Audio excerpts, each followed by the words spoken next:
On the outskirts of Black Hollow, where the trees grew tall and twisted like grasping fingers, people whispered of a creature known as the Hollow Man.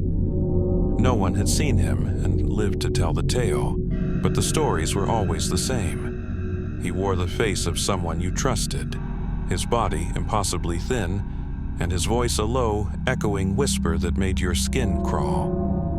16-year-old Eliza thought it was just a story parents told to keep kids from wandering into the woods. But when her younger brother Sam vanished during a game of hide-and-seek, the legend took on a terrifying reality.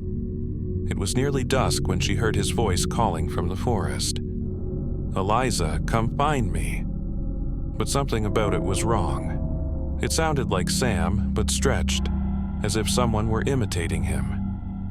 Against her better judgment, she grabbed a flashlight and ventured into the woods. "Sam?" she called, her voice trembling. "This isn't funny." The trees loomed overhead, their branches forming shadowy claws. The further she walked, the quieter the forest became. No birds, no rustling leaves, just an unnatural, suffocating silence. Then she saw him. Sam stood in a small clearing, his back to her. Relief flooded her chest, and she ran toward him. "Sam, I've been looking everywhere." He turned around, and Eliza froze.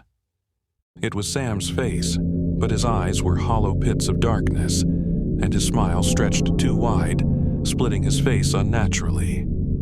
His body was impossibly thin, his limbs too long and angular, like a broken marionette. "Eliza," he whispered, his voice echoing around her. "I'm so glad you found me." Her legs refused to move as the thing pretending to be her brother stepped closer. Its movements were jerky, unnatural, as if it didn't quite know how to use the body it wore.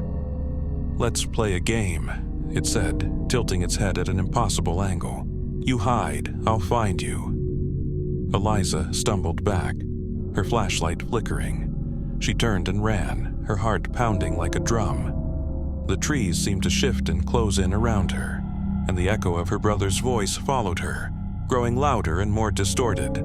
"Eliza, don't run, you'll make it worse." She tripped over a root and fell, the flashlight tumbling from her grasp.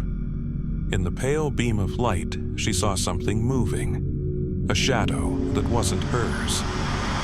Slowly, she turned her head. The Hollow Man stood over her, his form shifting like smoke.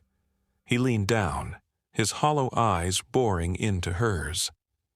"You can't leave," he whispered, his voice a chorus of Sam's, her mother's, and 100 others she didn't recognize. "You belong to the Hollow now." In her final moments, Eliza felt the world dissolve into darkness, the forest swallowing her whole.